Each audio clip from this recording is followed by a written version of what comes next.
What's good, everybody? Welcome to another episode of the No Pressure Podcast. I'm your co-host, Tej McCray. With me, as always, is Booby Lee. Hey, man, Booby, we 16 episodes in, man. We did it. We stayed consistent. We stayed persistent. We stayed down. We trying to come up. How I feel to have 16 episodes. 16 is epic, man. It's epic. Like, I'm super excited to just continue to do this with you. I feel like you done paved the way. I feel like you have been a really good example of consistency. And, I'm just along for the ride, man. So, hey, shout out to my brother Tej. Man, by no means can I take all the credit, bro. It take two to tango. So, yeah, I appreciate you as always. Man, let's get right into it, man. First, it's Saturday evening. So obviously we still got Sunday coming up, man. But how your weekend been so far? I know earlier, you said that you were in Greensboro doing a little bit of work. Tell the people about that, man. What you have going on in Greensboro? Yeah, so I was out recruiting. I hit the private school live period event. It was cool to see all the guys out there. There was a lot of talent, a lot of really good players, a lot of really good coaches. One game in particular that really stood out to me. I don't know if I can get too detailed about it, but Christ School and Greensboro Day, they played a very, very high level game. I'm talking about like shot making. I'm talking about athleticism. I'm talking about superb defense. I'm talking about like paint touch, kick out, wide open three, knock down. Like it's really high level. Really good coaches involved in that. It was just really cool to see, man. It made me feel like it was like a mid-season game, two high level teams competing at a high level. So it was cool to really see that. But all the games were really good. Shout out to all the teams that made it to that event. I saw Justin Harris out there. I saw Justin Wilson out there. I saw a lot of coaches that I know. It was cool. It was cool to see, man. And at the end of the day, a lot of those guys are trying to get recruited, man. So just continue to play hard, listen to your coaches. That's pretty much the best advice I can give you. Don't try to do too much in front of these college coaches, man. Go out there, play your game. Go out there and do what you can do. Just help your team. Do whatever you can. Do whatever you can to contribute to winning. In situations like that where you're playing in front of college coaches. So, any high schoolers, if you're listening to this, just don't try to do too much. Go out there, play your game. Do what you can do. Wise words from Booby, man. But it sounds like a good day, man. Anytime I can enjoy, basketball, watch basketball, I think it's a good day, man. So glad to hear that you enjoyed yours and, saw some of the homies while you was out there. Yeah, man. Matter of fact, once I got done with the event, I went to Dame's Chicken and Waffles, sat down, grabbed me some food. If you are ever in the Greensboro area, the Raleigh-Durham area, like that area, please go to Dame's Chicken and Waffles. I had it today, really, really good. It's not one in Charlotte, so anytime I go that way, I try to make it out there. Dame's Chicken and Waffles, though, good spot. Check out Dame's. I had it a few times back when I was at UNCG. It's good. It's if out of 10, I give it a solid like 7. Tripping. 10 out of 10. 7 out of 10. 7 out of 10. 7.5 on a good day. But that's neither here nor there. Does Ashley like it? It's crazy, bro. We ain't never been together. I know I went one time, a couple times with Tech Systems, taking some clients out there, but yeah, it was cool. I don't know. We just ain't really go like that.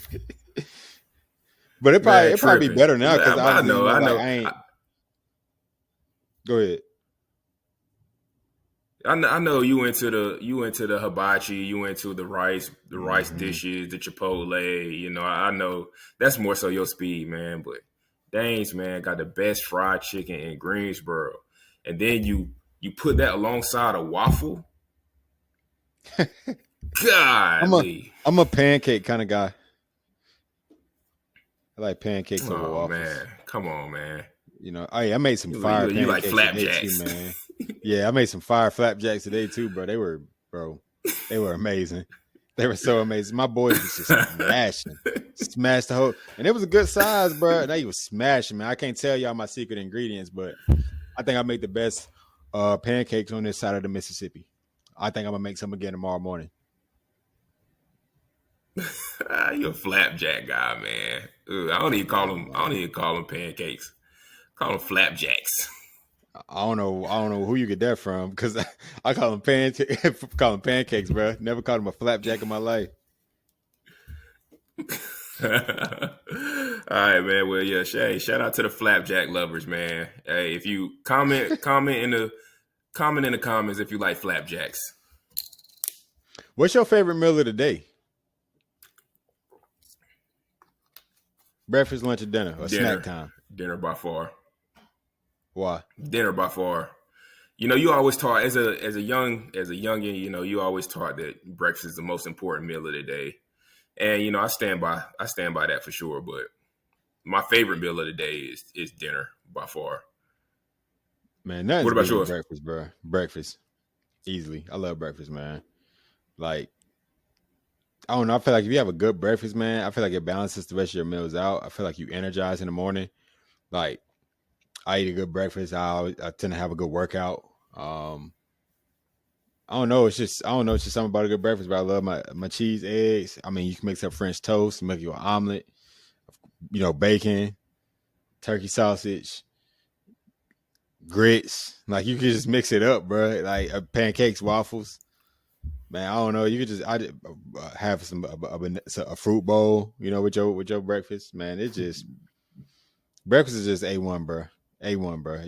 I can't. My day can't be started without a good breakfast. My thing is though, it's only so many things you can do with breakfast. You know, like okay, you said make an omelet. I mean, well, omelet ain't nothing but an egg. Like Yeah, you with know, other stuff in it if you you can choose. go.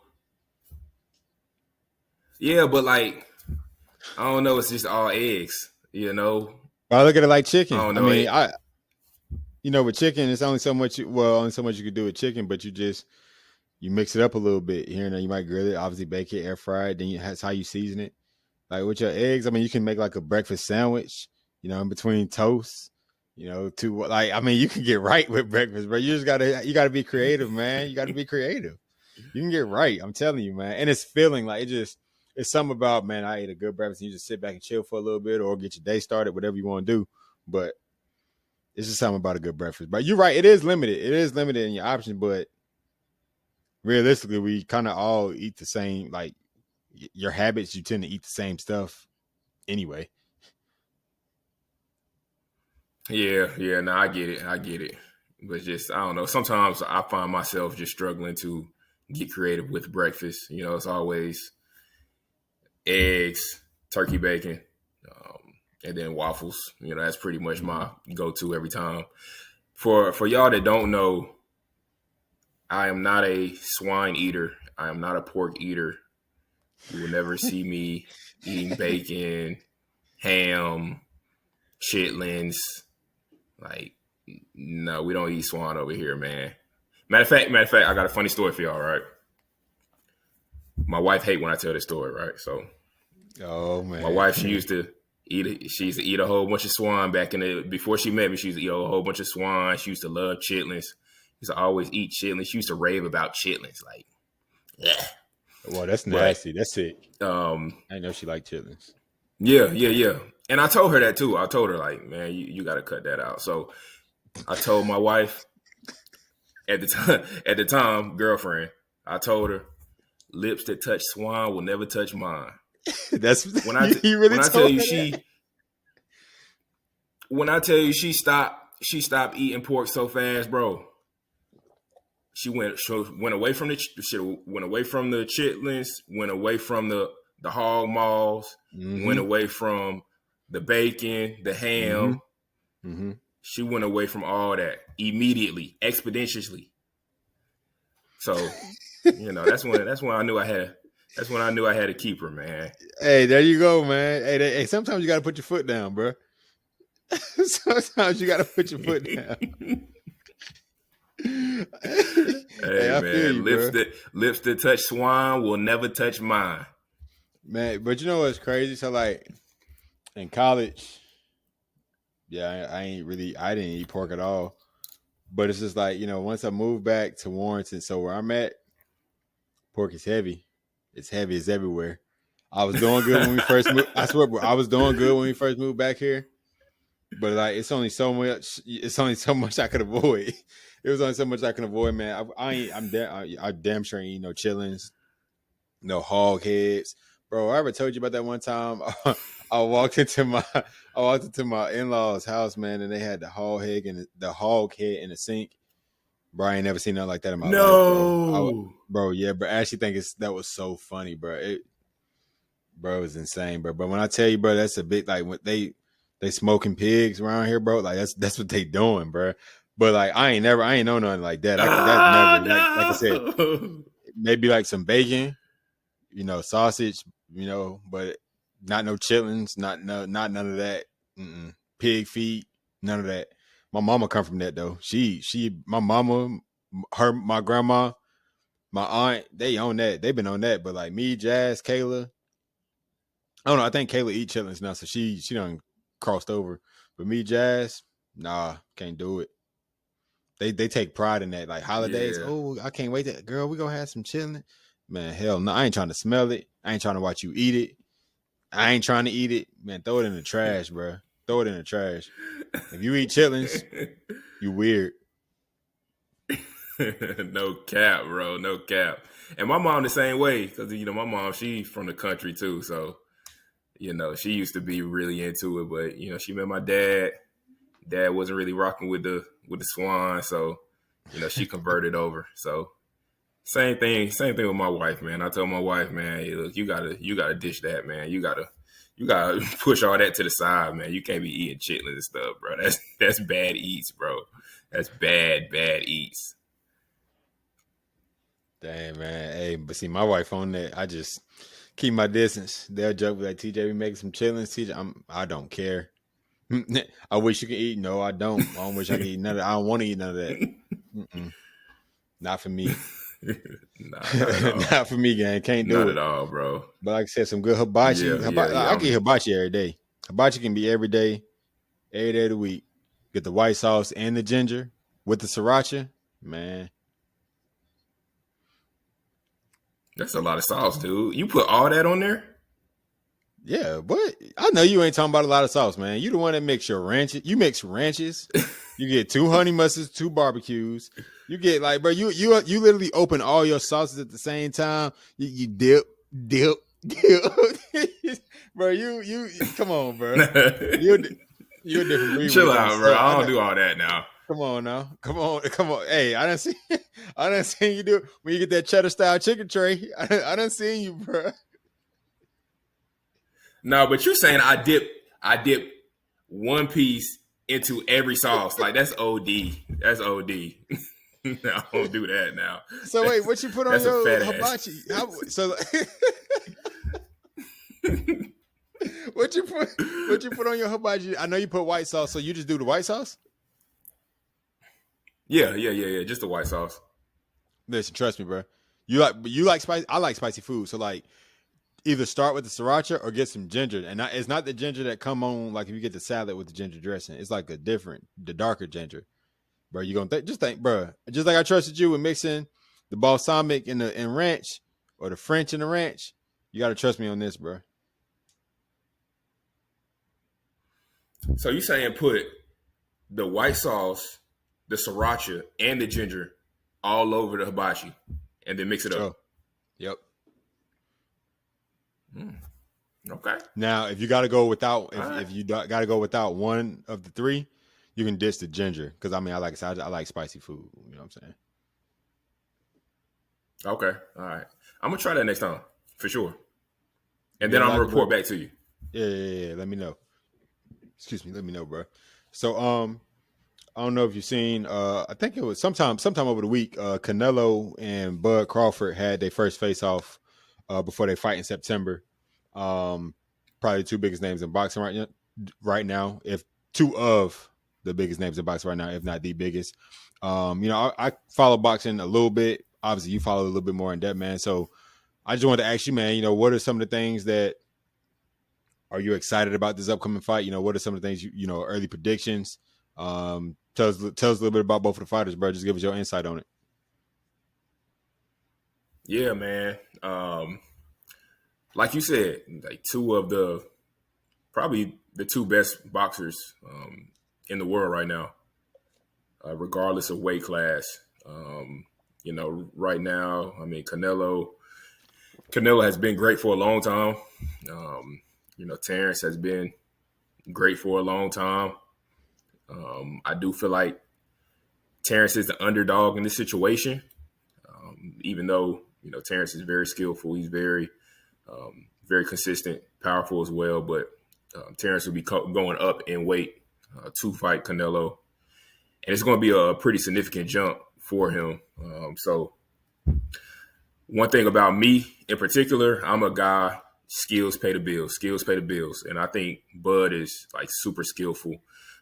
He has the reaction, he has the skills, he has the timing, he has the power, he has the counter punching, he has a long reach.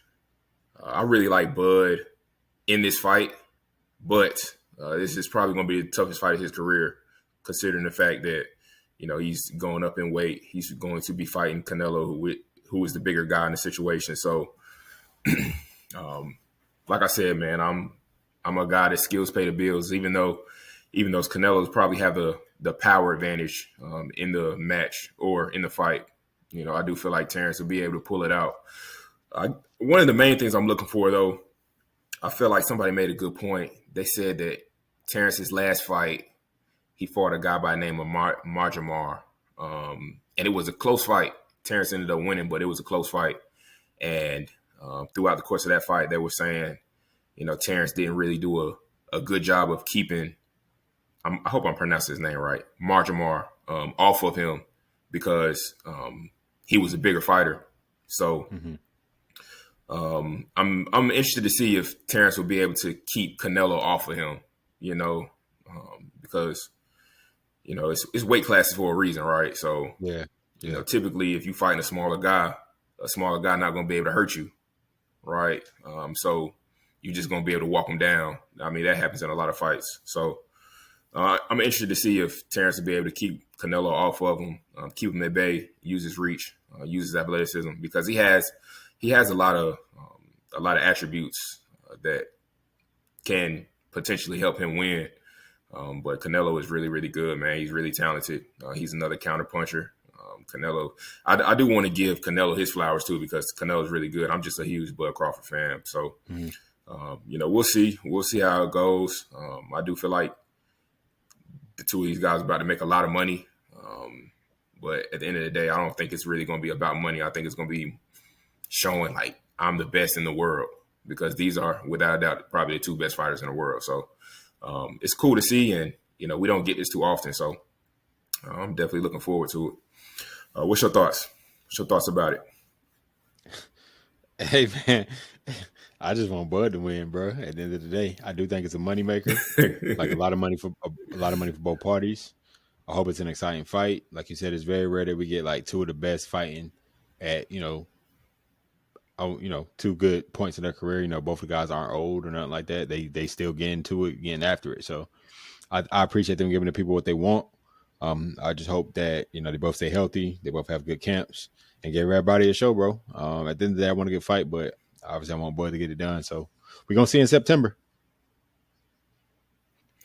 Yeah, man. One thing about Bud, like I know a lot of people saying like, he pound for pound, he probably the best pound for pound right now. What he did when he fought, what's my boy name? Spence. Dang. Yeah, Spence. What he did against Spence, man, that was legendary, bro. Like, I mean, those are two fighters at the top of their sport. and he just really dominated Spence. So He beat him up. that was a masterclass. Yeah. He definitely Beat him up. beat him up. But I mean, that's just like I said. I mean, it's just skills, man. His skills are just like through the roof. At the end of the day, when you got skills like that, I mean, it's hard to lose. And Bud is undefeated, and he's undefeated for a reason, man. He's definitely skillful. He's one of the skillfulest fighters of all time. So, yeah, man. Did you happen to check out Game 6 of the NBA Finals, brother? it's funny, bro. I ended up falling asleep on it. Look, matter of fact, before we break it down, man, I gotta ask you. All right. And I already know what you were about to say. But a lot of people are saying, this series is boring. It's boring NBA Finals. The ratings are down. The ratings are down like tremendously, actually. No surprise because these are two small market teams, Oklahoma City and Indianapolis. I mean, these are smaller markets in terms of just the national scale. So, obviously the ratings aren't going to be through the roof, but they're down a little bit more than what I thought. What's your thoughts about it? Is this a boring series? Is this nope? And why? And if it is, why is it like that? I think this is good basketball that's being played. I mean, anytime anytime a series can go 7, I think that's a testament to great coaching, great adjustments, and teams just fighting and battling. I wouldn't want it any other way. Like as far as from a Game 7 standpoint, obviously as a Thunder fan, if we would have swept them, that would have been great. But I feel like this is good basketball. I think both coaches are making good adjustments. I think different guys are stepping up every game. Some guys are falling short, so they're having to look within themselves about how they're going to respond and bounce back.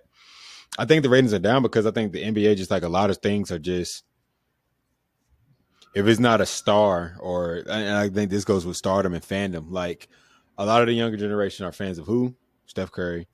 We grew up, our generation, fans of Kevin Durant, LeBron James. So it's like your 30, 35-year-old Kobe and all that stuff, rest in peace. But, this is Shea, who is good, but I wouldn't say Shea is as flashy or as notarized as a Ja Morant, as a Anthony Edwards. Or I could throw Giannis in that realm with like LeBron and them as well. Like it's Shea. I haven't heard anyone ever say that a player on the Pacers within the past 2-3 years was their favorite player or that they enjoy watching. So I mean, there's that. Then, with the Thunder, of course, Shea is, getting the attention that he deserves, but still at the end of the day, there's a lot of guys who are under the radar in the sense of stardom or being known. So it don't surprise me. Like, we're just in that era of like, the more flamboyant you are in a sense, or like you said, in a bigger market, like you're just not gonna be seen much. Like, the teams you'll always see the Lakers, you'll always see Boston, Philly, the Warriors, Miami Heat, and again, so it's just like the smaller market teams who kind of are playing good team basketball, like as a whole team, with their quote unquote stars. And also, like I said, being a product of good coaching. So I'm enjoying the series. So it doesn't surprise me that the ratings are down. I don't think it's a surprise to anybody because that's just the nature of the fandom of basketball and sports and everything these days. I mean, Bron said it on his podcast, like, you have to be a basketball fan to really enjoy this series. He's like, if those aren't really enjoying the series, they're probably, casual fans in a sense. But if you enjoy basketball, this is a good series. And there's a lot you can learn from the series, a lot to digest, a lot to be a fan of. So, yeah, man, how you feel about it? Mm-hmm.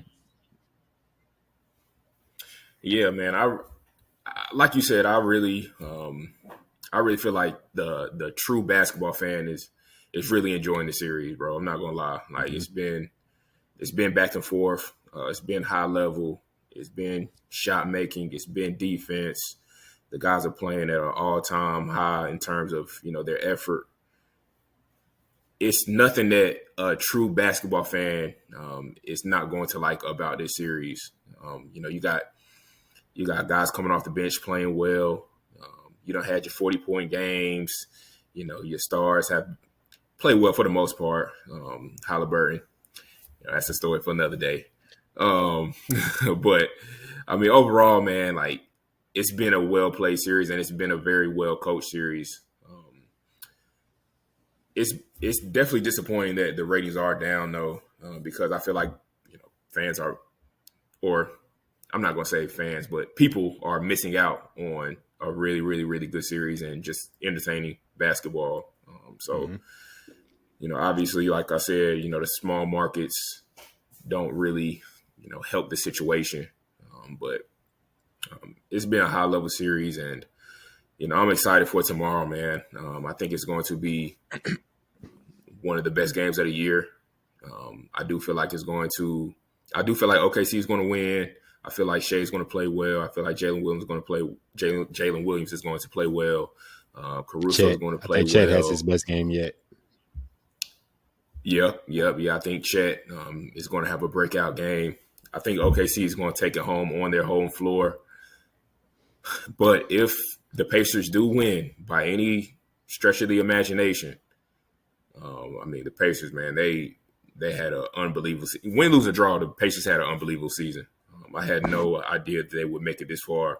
I had no idea that they would be one game away from winning the finals.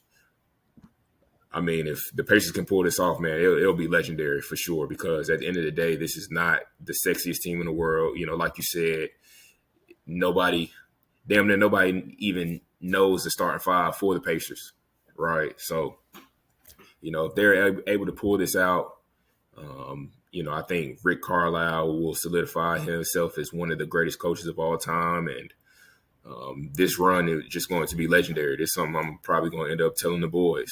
Like, dang, the Pacers, coach, back in 2025, man, they were special. They went on an NCAA run for sure.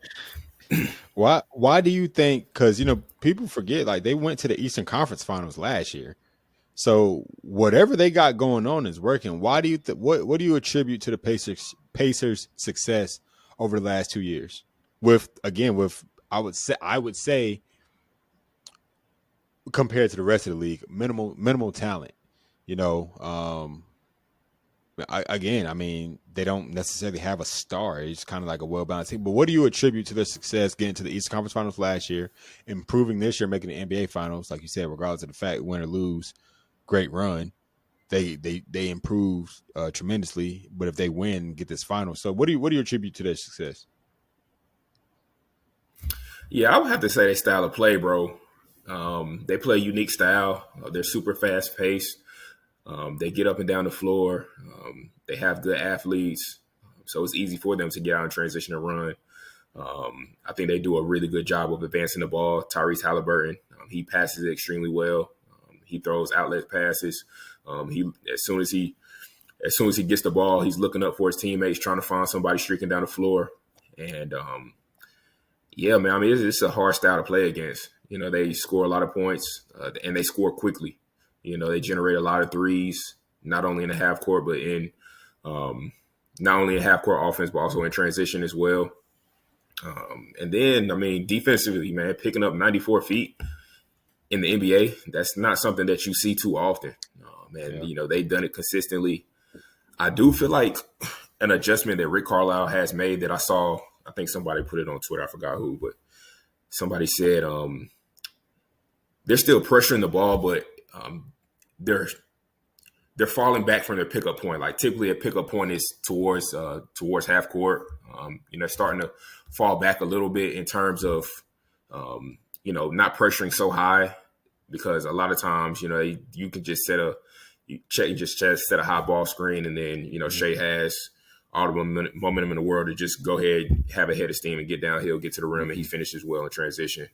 So I think that's a small adjustment that they have made. But overall, throughout the playoff, they've done a really good job of just picking up 94 feet, setting the tone or initiating their defense as soon as the other team throws the ball in. And that's something you don't really see too often. So, they're doing some things stylistically that teams aren't really used to. You know, in the NBA, you don't really see a bunch of teams just picking up 94 feet. You know, you don't see a lot of teams struggling to get the ball past half court, and then once they do finally get the ball half court, all right, I got 16 seconds to run my set. All right, that's not typically how it goes, right? And then, like I said, on the offensive side of the ball, man, just how fast they are. That's just they play at an abnormal pace, and I think it's something that's been working for them, and ultimately, it's gotten them this far to the point where they one game away from winning the championship. So, to answer your question, bro, I would say their style, man, their style is unique, and it's something that works for them, and they have the pieces to play that type of style. So, you know, if they do win it, man, I mean, that's big time. And I mean, circling back to Rick Carlisle, when he did win with the Mavericks, they didn't play like this, you know, so that shows Rick Carlisle, all right, I got this type of personnel, so I'm gonna do this. All right. With this Indiana Pacers team, I got this type of personnel, so let me play this way.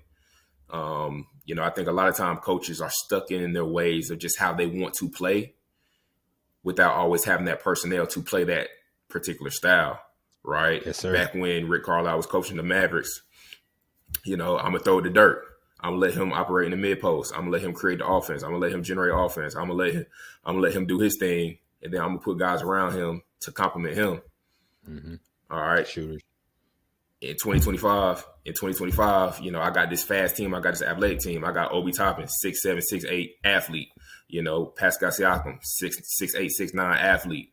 You know, I got Tyrese Halliburton. He a guy who can really, really pass the ball. All right, let's play this particular style so we can be as successful as we possibly can.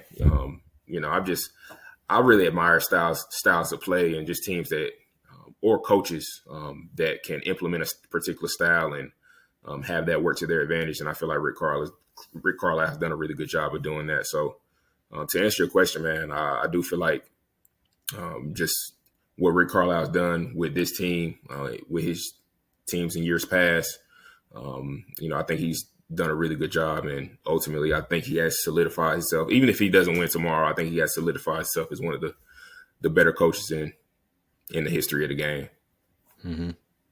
I agree, bro. I agree. And very well put, bro. Very well put what you said. That style of play is definitely unique. Definitely with the fast pace. And like you said, just shout out to Rick Carlisle. I think it's one of the beauties in coaching, man, that's one of the things that I enjoy about coaching is that, you know, no year is the same. You know, personnel changes, so adjustments have to be made.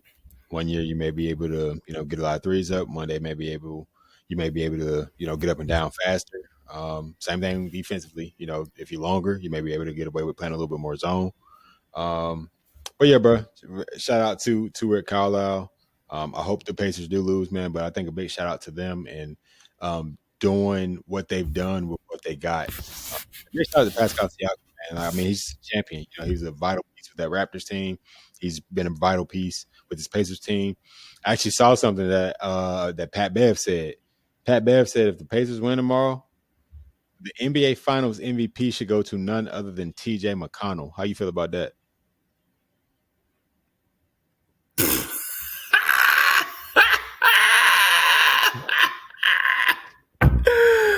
Yo, you trolling. He's been if not the first, he's been the second best player on the Pacers. Real talk. If he ain't first, he's second. No, that's not real talk. I'm giving first to Siakam. T.J. McConnell has been the second best player on the Spurs. I mean, I said Spurs. Wow, Pacers. Bro, no, not at all, bro. He's playing hard. He's having a good series. And that's how you determine the MVP. No. Those are critical factors, bro. He's been a huge spark. Shit, in Game 5, I don't know why they had him on the bench when it was closing time. He was the reason they was in that game in the first place. That was questionable about Rick Carlisle. Lord. Hey, bro, you was watching the game, bro. He was in OKC. He was screaming, he can't guard me. I was like, bro, he legitimately he was in his bag, bro. All NBA dudes that was watching it was tweeting about it, bro. McConnell was hooping, bro. You can't take that away. I understand you don't like, bro, but you can't take that away from him, bro. He was hooping. He was hooping, bro. Nah, don't get me wrong, bro. He definitely hooped. He definitely hoops. He's done a good job this series, but I guess okay. Let me slow down. Let me slow down. I'm not a huge fan of T.J. McConnell, and the reason why is because he is the type of guy, and I'm this ain't even no knock to him, but he just like a guy who just play hard. Like he don't do nothing special. He just What go is out there wrong and with play that? hard. What's wrong with that? I'm about to say it ain't no knock. It ain't no knock towards that, but this is the NBA, right? I like skillful guys. My favorite player is Kyrie Irving. I'm a guy who I appreciate the skill. I appreciate the skill to go along with the effort. He's just all effort. He just all effort. He just a try hard. And it Nah, ain't nothing hey, wrong with that. It ain't nothing wrong with that. It ain't nothing wrong with that. he's shown that he can score. Like he just can't shoot, but he can get to that cup. He can create for others. I mean, it may not be the prettiest thing in the world, but like again, if you had a TJ McConnell on your team, bro, Miles Leathers, bro, you would rave about him. You would rave about how hard he plays. Playing hard is a skill. Giannis said that. And that's what he said. That's Bro, what if, that's if his TJ edge over others McConnell, other guys.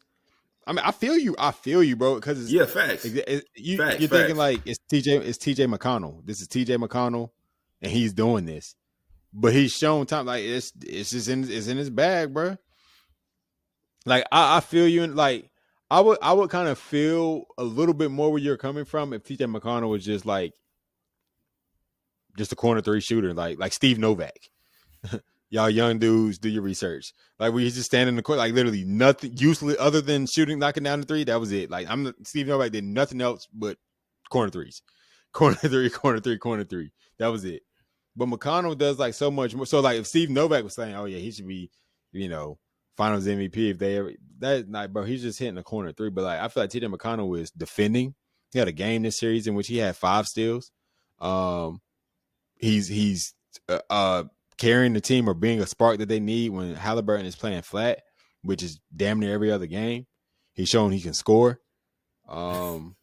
He's playing, like you said, he's just playing hard, bro, but playing hard and controlling, like being a true point guard, like a point guard, it reminds me, like I said, of like a Jason Kidd, Steve Nash, bro. Like I said, just guys that is like just creating, facilitating, but can score when they need when he needs to, or when his team need a bucket, or if you feel like he got a mismatch. He just played like a savvy vet. And I mean, I commend that. Like I think I enjoy watching that because I guess I typically I enjoy coaching that. Like someone that's playing hard, like bro, you can play on my team any day, bro. Nah, facts. I guess I'm just salty because it's like this man has like carved out a career in the NBA, the highest level of basketball in the By world, playing hard. off playing hard. Like that's So not really supposed to happen, bro. Like that's a lesson. That's a lesson. These it, days, if you find something, specialize in it. Specialize in 1 to 2 things. He specializes in controlling the floor of the offense, so the ball's in his hands. He don't turn the ball over, and playing hard. To these young dudes, like if you could specialize in 2 things or finding ways to impact the game, like he's impacting winning at the end of the day. And I think that's the most important skill. It's how do you impact winning? yeah. No, I definitely feel you, bro. It's crazy, bro. Just how like It's TJ McConnell. he done made it this far. Like he done had like he's had a really good NBA career just off playing hard. Like typically you gotta be skillful to make it, especially at his size too. That's another thing that you gotta remember too. He's a little on the smaller side. Yeah. So usually the smaller guys have to be skillful. They have to bring something to the table besides playing hard. When you 6'8", 6'9", I think about Kenneth Fareed. Like, he played extremely, extremely, extremely hard, right? Mm-hmm. And I mean, he carved out a pretty good NBA career. But I mean, he's 6'8", 6'9". Typically, when you're 6'1", however tall he is, you're not supposed to be able to just play hard and that get you by for however long he's been in the league. He's been in the league for a while now. So, I don't know. It's just crazy, bro. It's just crazy to And he been see. around, bro. He And getting but guarded by young dudes. I think that's something that you always having at your age and wisdom can be a skill as well. His OKC team is young, so a lot of guys that are guarding him are young. So he's probably it's the little things. You know what I'm saying? You know how it is. Like again, bro, you're no, gonna be able to. You know what I'm saying, bro? Like if you playing a high school kid, like right now, like it could be these high level D1s or whatever. There are going to be things that you're able to do just because you've been there. You know what I'm saying? You got you've put in your time, your longevity. You 31 compared to them being 22. Um, so I think CJ McConnell's like 34. And like I said, I think Caruso's the oldest player on the Thunder. And Caruso's 28, 29. So like you thinking about these cats young, it's little, it's the simple things, the nuances, like a quick little hezzy, a quick little, I'm gonna dribble through, rocking and sleep, turn around, hit my mid range. It's an old school game, bro. He's not shooting any threes at all. I think he's way less than 1 3 attempt a game. It's straight in the paint and like you touching the paint, and I'm putting pressure on you. The closer I am to the basket, the more high of a quality shot I'm gonna get. And it's kind of hard when you're defending. Your eyes into you don't know where you're at. You once you see the paint, you probably thinking like, damn, it's too late. He about to get a good look or about to kick. So I credit his yeah, wisdom with that as well. Shout out to Braun. Shout out to Chris Paul. That's why these guys are able to play for some. They it's this gonna get you further than your athleticism. This is gonna get you further. You know what I'm saying? You be a student of the game. You study film. You look at people's defensive tendencies. You look at your opportunity. You know your spots. Like that's what I feel like. The longevity that makes me appreciate someone like LeBron, bro. Because it's like we were 8 years old when LeBron came to the league. 8. We're 31, and he's still relevant.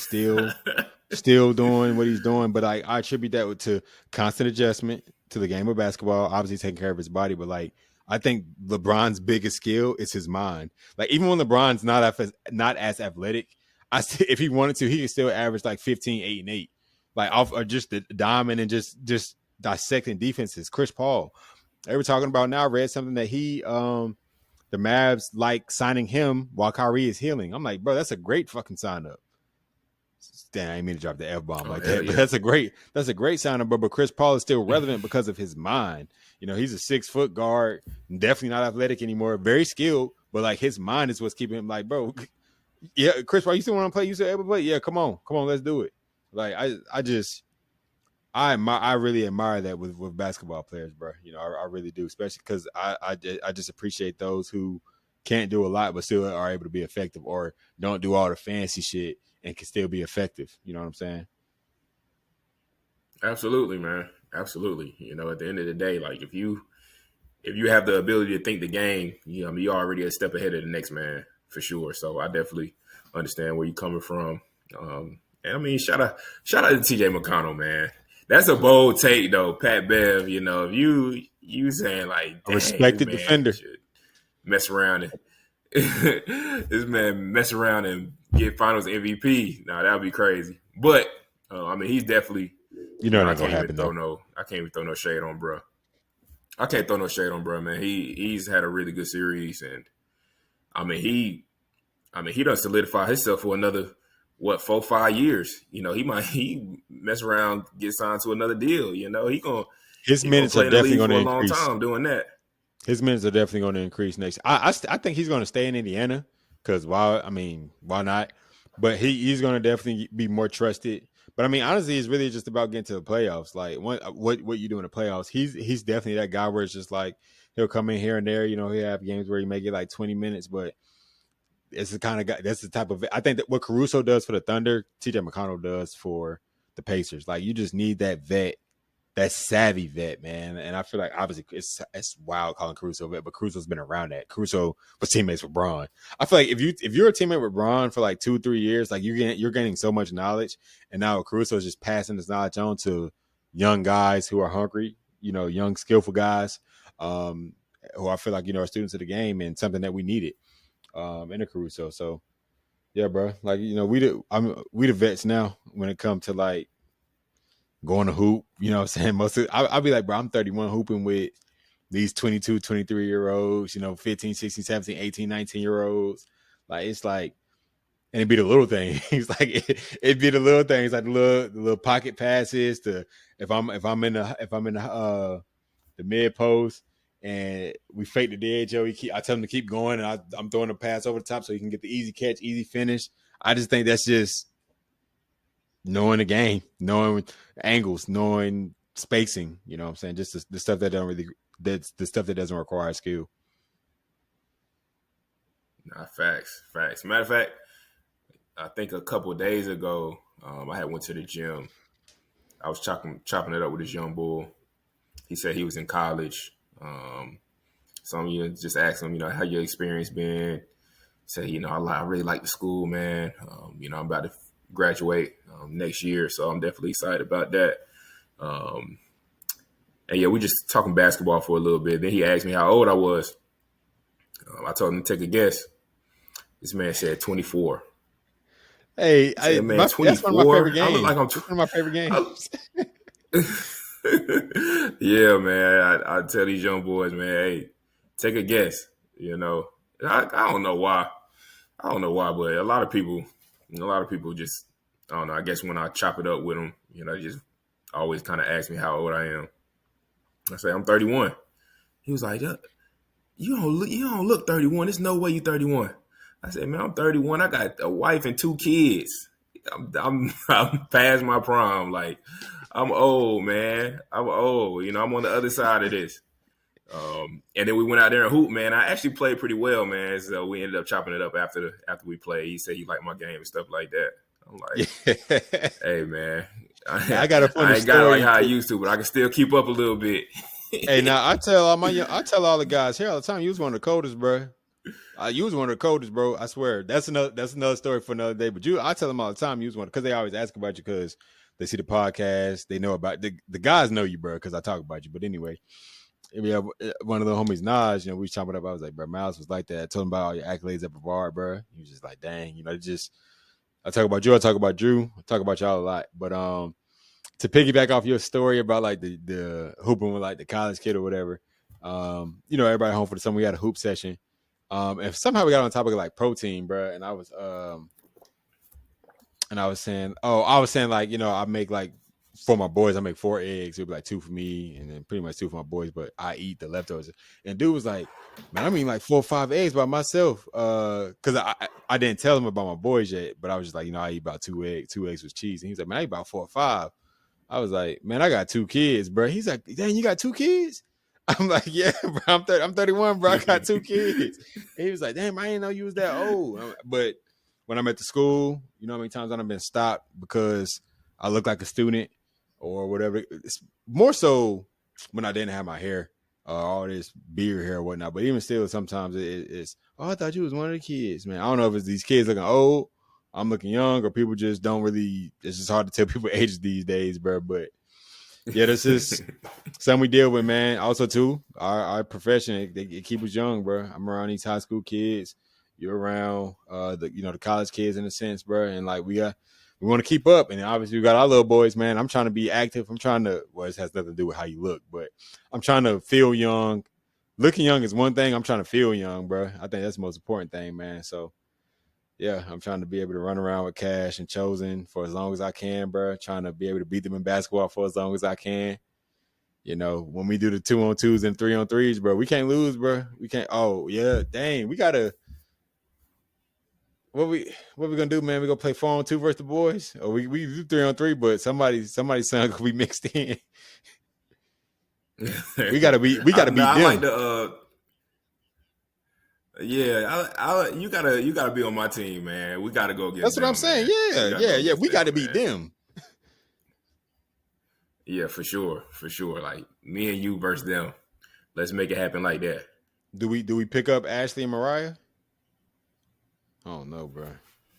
Yeah, nah. We can incorporate them, man. We can make it a whole live family thing, man.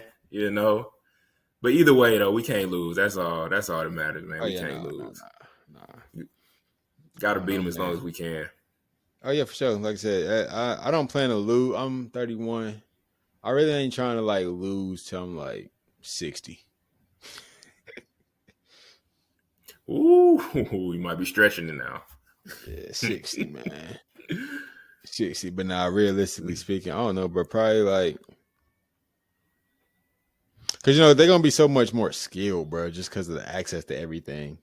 If they want to play basketball, like they're Nah, gonna just facts. be so much more skilled. So we're gonna just have to grown man them, bro, bully him and beat him in our mind. Like, also, we gotta That's the recruit only Uncle Jay, chance. bro. Gotta recruit Jay.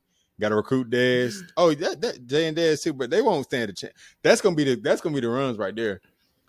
All four boys versus me and you and they and Dez and Jay. That's gonna be the one right there. Yeah, I like it. I like it.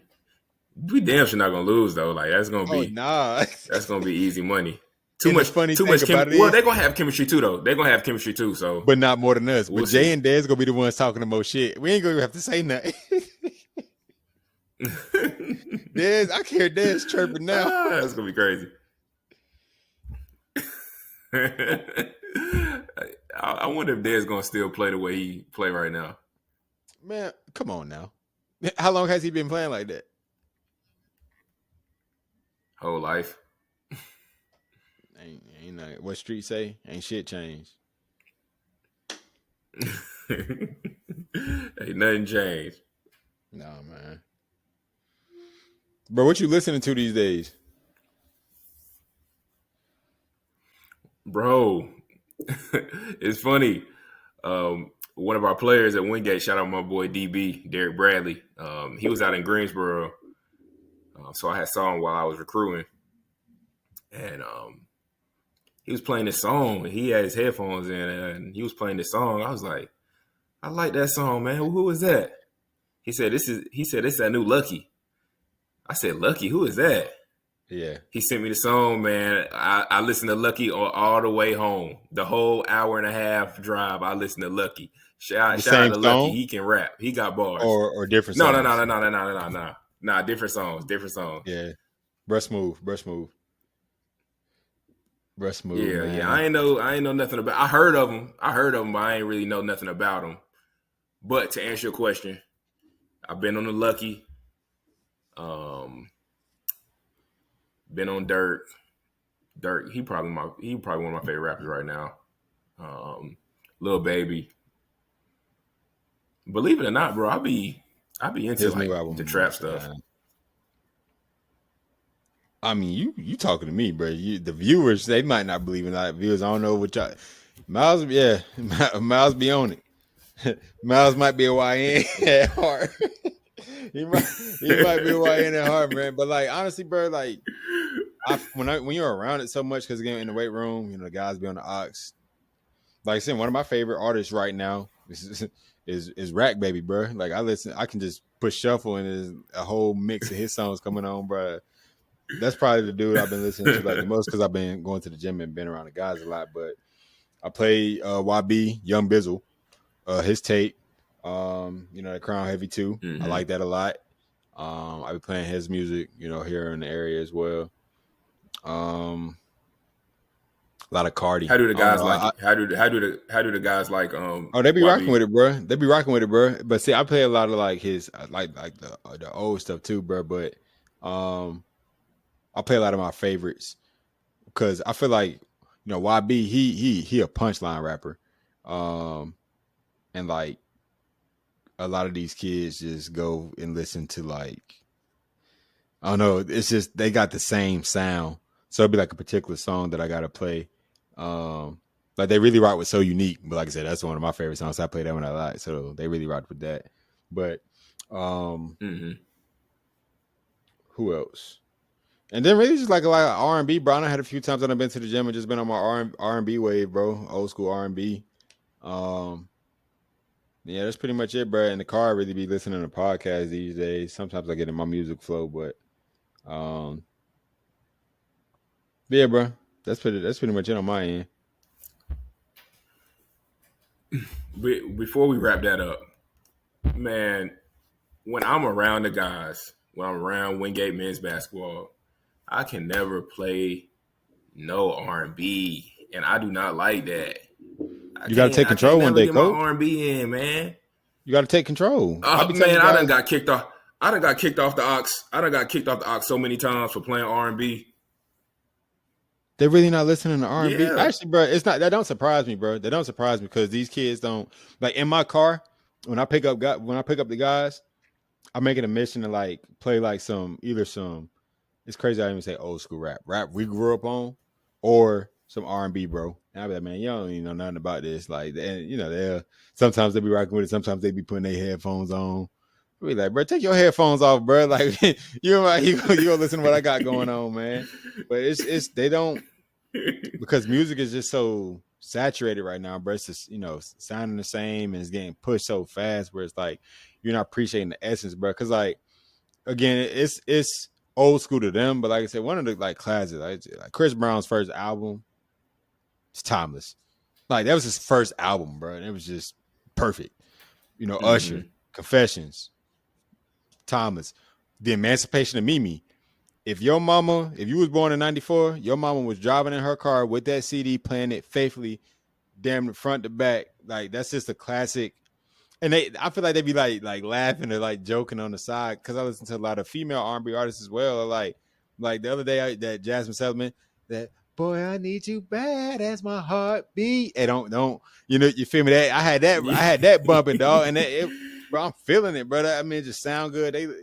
My boy BJ was looking at me like, Coach, like what you on right now, bro? I'm like, dang, bro, I can't listen to Jasmine Sullivan, this classic song. Did you see the clip of Michael Beasley, bro, when he was getting hyped? He was singing "Dance for You" by Beyonce, like with his teammates and stuff like that. But he had his head; they couldn't hear the song, but he like rapping the song, like all aggressive, getting it. But I felt, bro, because that's how I feel. Like if I'm singing, if "Cater to You" come on, I'm beginning to end, bro. Beginning to end, bro. Beginning to end. So I felt Mike Beasley, bro. I be on that wave. It may sense. You never know what I'm listening to in the weight room. You never know. Yeah, bro. I don't know why I can't get these young cats into the R&B, man. Like it's like it cleanses your soul, it cleanses your spirit, man.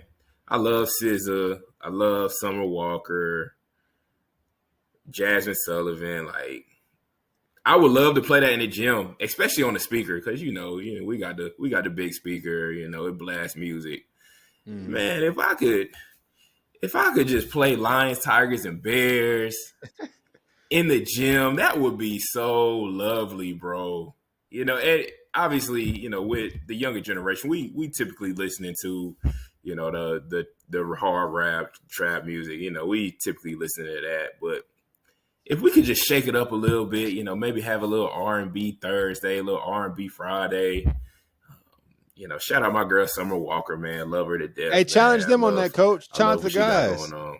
I'm trying to like, look, y'all. I want y'all to come with like an R&B set. Like, let's y'all play the R&B. I won't play it. Y'all play it. It got to be some R&B that y'all can come up with as a collective and just let it ride out. I know y'all can do that. They wouldn't be able to do it. Man, my boy Tony Henderson, man, he rocked with Frank Ocean. So like, it'll be times where he'll put on his little IG thing. You do the music. He got a little Frank song. I'll be like, okay, all right now. Yeah, man. Yeah, man. Hey, Wingate men's basketball. If you listening to this, we gotta incorporate a little more R&B, man. Y'all young cats gotta ease your mind, man. You might have a better workout. God, Hey, like just what? try it, y'all. Just try it, y'all. Try it, man. Just go in there. Go in there. You can start with or just DM me. I'm gonna send you a playlist. You ain't even gotta. I'm gonna send you a playlist. I'm gonna send you the playlist. If you want my R&B playlist that you can work out to, just DM me, man. And I got y'all. Try it out. Yeah, man. Yeah. I guarantee you, man. Y'all 3-point percentage will probably go up 5 points if y'all stop listening to all that rap. Golly, ease your mind a little bit, man. That's a story for another day, man. We'll get into that later. Hey, man. So to close out, bro, I want to ask you, you know, is there if any, what's something you would say or some advice you would give to 18-year-old males? So like we graduated 2012, 18 years old. So prior to going to college, what are some advice that you would give yourself, if any, um, to your 18-year-old self?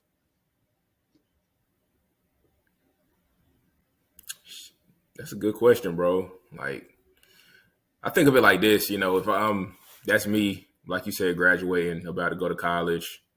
Um, if I could do college all over again, I probably would. So I would probably give the advice to myself, or I would probably start by saying, don't go to college trying to be Mr. Cool Cat. Don't try to go to college and, be standoffish. Because, like, when I say cool cat, I'm talking about, like, a lot of times I walked around campus with headphones in my ears, hood up, looking non-approachable. In the cafeteria, if I wasn't with my teammates, I'll probably sit by myself on some dolo shit. Um, I ain't gonna say I was like a guy that didn't nobody talk to. Like, I had friends outside of the basketball team, but I feel you. You I stay to feel like yourself. college is a time.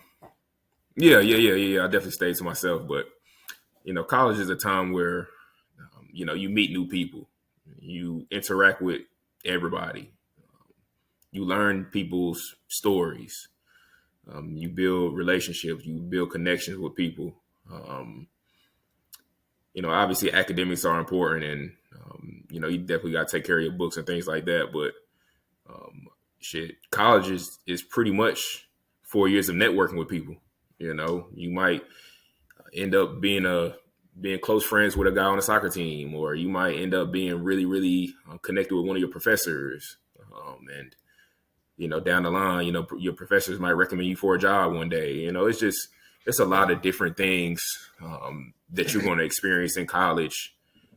And college is not a place to be standoffish. College is not a place to be to yourself. So if I could do college all over again, or if I could give myself advice, don't try to act like you too cool. Don't try to act like you can't talk to nobody. Don't act like you don't know how to communicate. Don't do that. That's not how you should approach college. Come to college with an open mind.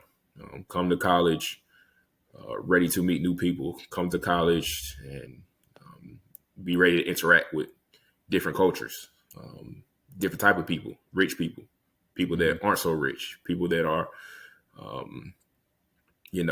first generation college kids, people who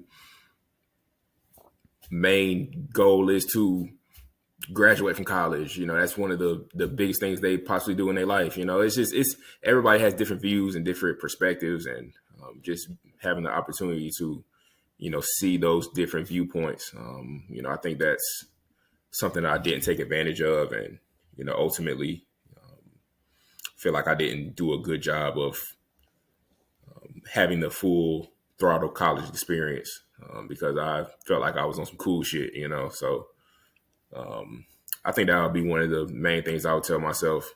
Just come to college with an open mind. From an athletic standpoint, I would probably tell myself to just remove all the doubt that I may have had.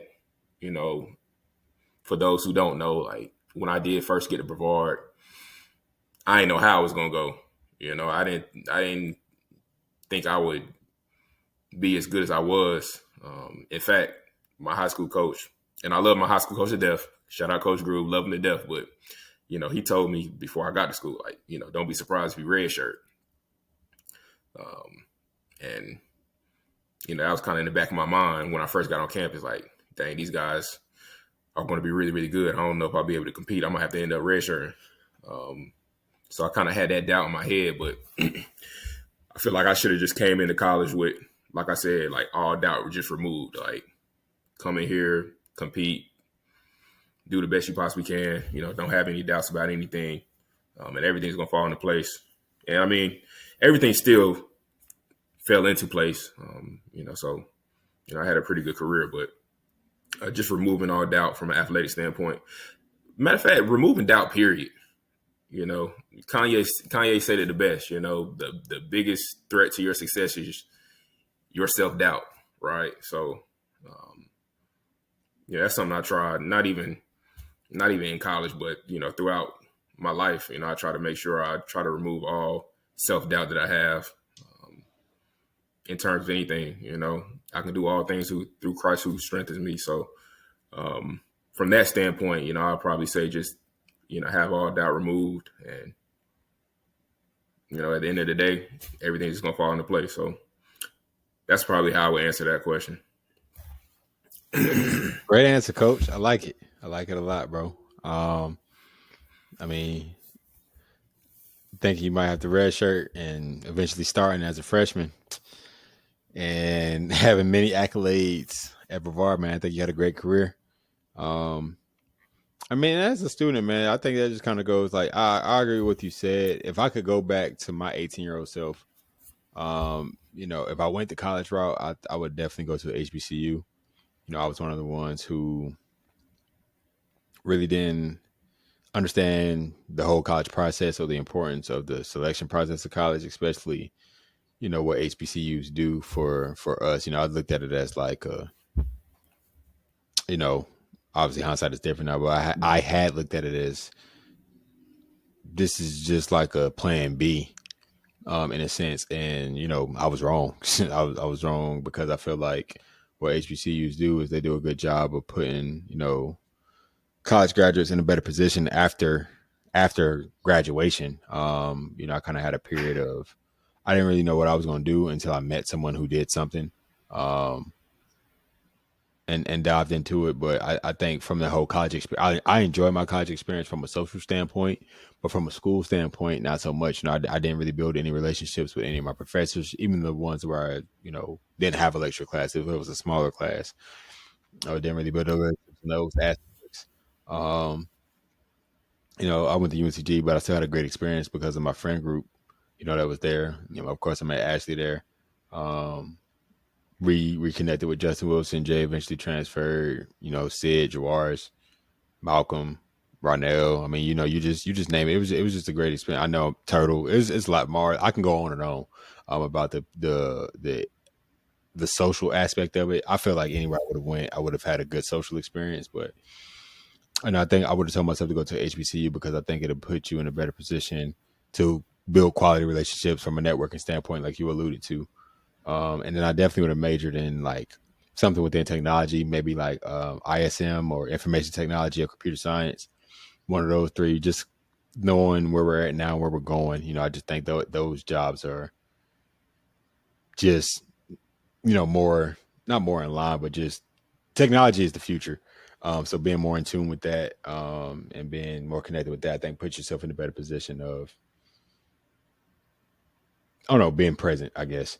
Um, and then just from a like, if I didn't do the college route, another thing like, I would tell myself was like, there are other ways to get it outside of college because I feel like that's really what was kind of pushed to us. Like college is the way to, make your life easier in a sense, which, it is in a sense, but there are other ways to make your life quote unquote easier. Whether it's getting a trade, or something like that, that's something I would have told myself, like, at least pick up a trade. Like, it might not be something you do from a career standpoint, but being able to work on cars, being able to be an electrician, being able to do HVAC, um, I think having a trade goes a long way. Having a skill, something we alluded to as it relates to basketball, having a life skill, can go a long way. But yeah, other than that, man, it would probably tie with something along those two things. Um, I think it would also be like that freshman year of college is no joke. That's what I would tell myself because my first semester freshman year it was fun, but boy, academically I struggled due to the lack of like knowing what to expect, the lack of discipline, having to just lock in that second semester of my freshman year. But I would just tell myself, yeah, just don't take no 8 a.m. class because it ain't like high school. And yeah, it's no joke. You're gonna have to dedicate some time to study because I never had to study in high school. I think I've said that before in the early episodes, but you're gonna have to put some time aside to study, my boy, or you'll be back at the crib. And I definitely didn't want to do that.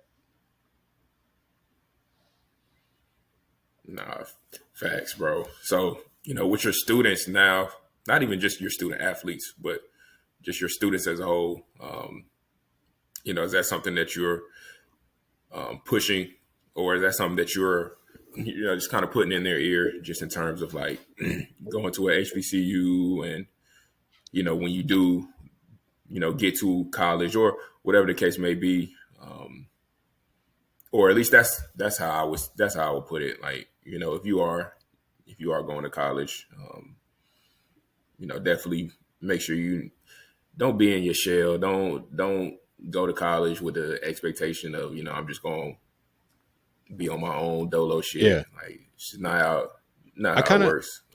I kind of just share But my story, bro. I kind of just share my story with him, and kind of that leads to conversation. Because again, but I'm in Warrenton, small town, one high school, one middle school, and then like two elementary schools. So it's very, very small. So a lot of people, they're here and they stay here, like they don't know anything else, but Warrenton. So I try to use college as a tool for those. Like I try to, you got to feel for your students. You know what students will be able to, go to college, because again, it's hard. Like it's no joke. It takes a different level of discipline. So you can kind of pick up on these disciplines in the classroom. And I pride myself on having honest, relationships with my students. So if I got a student that I know can go to college and thrive if they just make little tweaks, I'm messaging those things and having those tough conversations, letting them know what to expect. Um, and I think through my story and like, me saying why I wish I would have went to a HBCU, it's just giving them that knowledge, like just don't knock HBCUs.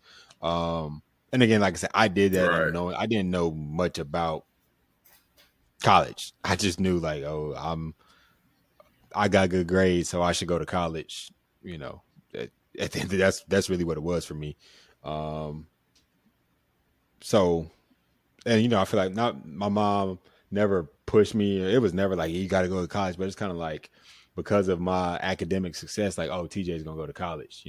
So it was kind of one of those things too, where I felt like I wanted to do that for her in a sense, but again, I just went in kind of blind and kind of just went with it, and I learned a whole lot more, from a life standpoint than a academic standpoint in college. But no story for another day. But again, those are stories that I share with my students to allow them to create their own narratives. I mean, it could be, I would be lying if I had a scholarship to Chapel Hill. I would have went to Chapel Hill, which is obviously a PWI. But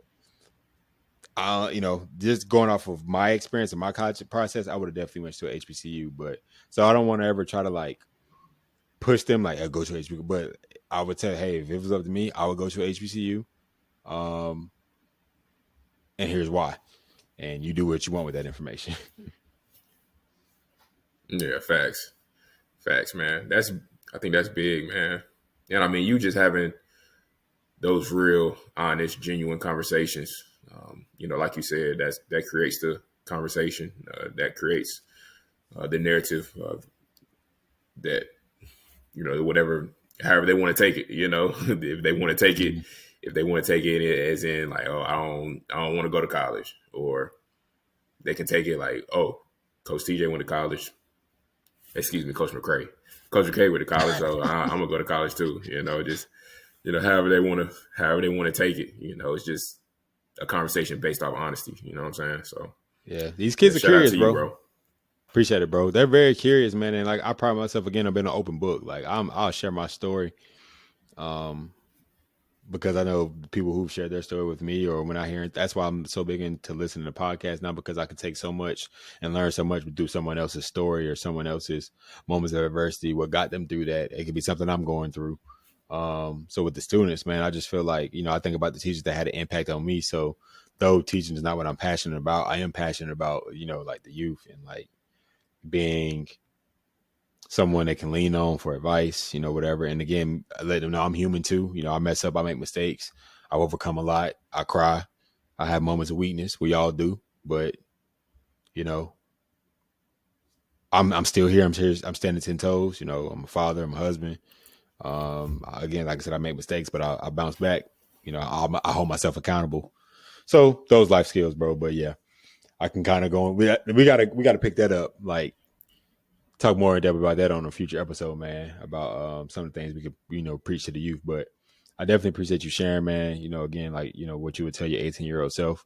I think your 18-year-old self would be proud of the man that you are, um, and proud of what you've done. Great family man, great dad, great husband. great brother. So shout out to you, man. That's love, man. That's love. And I mean, vice versa, bro. Vice versa, bro. Like, same thing, man. We all striving to be great, striving to be the best people we can possibly be. So, definitely reciprocate the love to you, bro. For sure. But I think that's a good stopping point. So we'll go ahead and conclude episode 16 of the No Pressure Podcast. As always, please like, comment, share, subscribe to our YouTube channel, to our Apple Podcast, and to our Spotify to get the notifications. If there are any topics you wanted to discuss, please DM us, leave us in the comments, leave a comment below. Otherwise, we look forward to shooting and recording and giving y'all episode 17. Until next time. Peace.